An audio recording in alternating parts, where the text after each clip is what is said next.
কৃষ্ণ। আজকে আবার আমি চলে এসেছি আপনাদের কাছে নতুন ভিডিও নিয়ে। আশা করি আপনারা ভগবানের কৃপায় সকলেই ভালো এবং সুস্থ আছেন, আমিও ভালো ও সুস্থ আছি।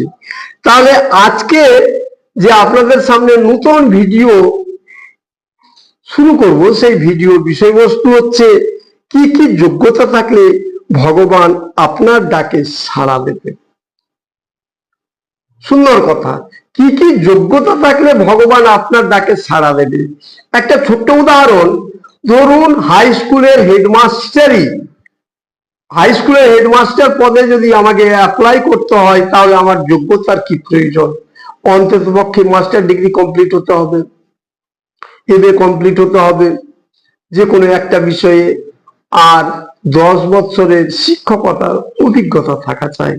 এই যোগ্যতা না থাকলে তো হেডমাস্টার হতে পারবো না। তদ্রূপ আমাদের গীতা শাস্ত্রে যে বলেছেন কি কি যোগ্যতা থাকলে আমরা ভগবান আমাদের ডাকে সাড়া দেবে, 5টা যোগ্যতার কথা বলেছেন। 5টা যোগ্যতা। 1 নাম্বার হচ্ছে সরলতা, 2 নাম্বার হচ্ছে ব্যাকুলতা, 3 নাম্বার হচ্ছে একাগ্রতা, 4 নাম্বার হচ্ছে শ্রদ্ধা, 5 নাম্বার হচ্ছে ভক্তি।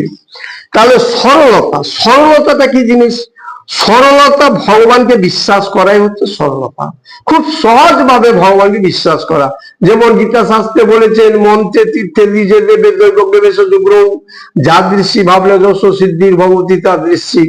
এই কথাকে আমরা তাড়াতাড়ি বিশ্বাস করলাম, সাধু সন্তদের কথা আমরা বিশ্বাস করলাম। আর যদি বিশ্বাস না করেন তাহলে তার কিছু করার নেই। এই সরলতা থাকতে হবে। 1 নাম্বার শেষ। এবার ব্যাকুলতা।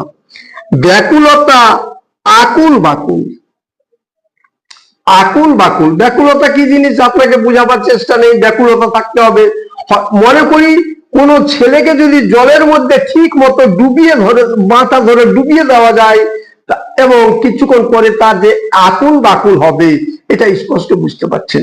ভগবানের জন্য যদি আমাদের আকুল বাকুল থাকে তাহলে আমরা ঠিক বুঝতে পারবো। এইবার চলে আসেন একাগ্রতা, একনিষ্ঠ ভাব।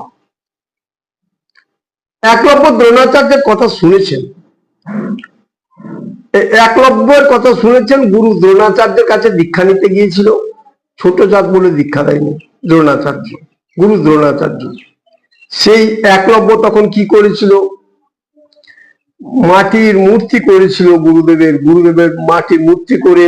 এই একাগ্রতার জন্যই সে ভালো একটা শিষ্য হয়ে গিয়েছিল। এই একাগ্রতা থাকা চাই।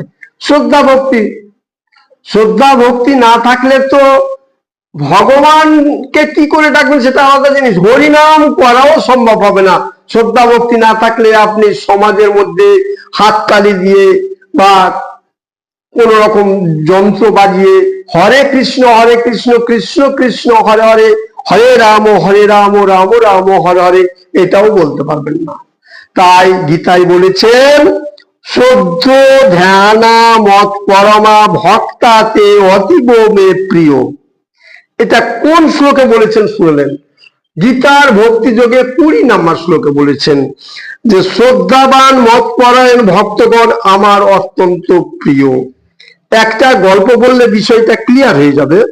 একদিন ভগবান শ্রীকৃষ্ণ বিদুরের বাড়ির পাশ দিয়ে সিংহাসনে যাচ্ছেন।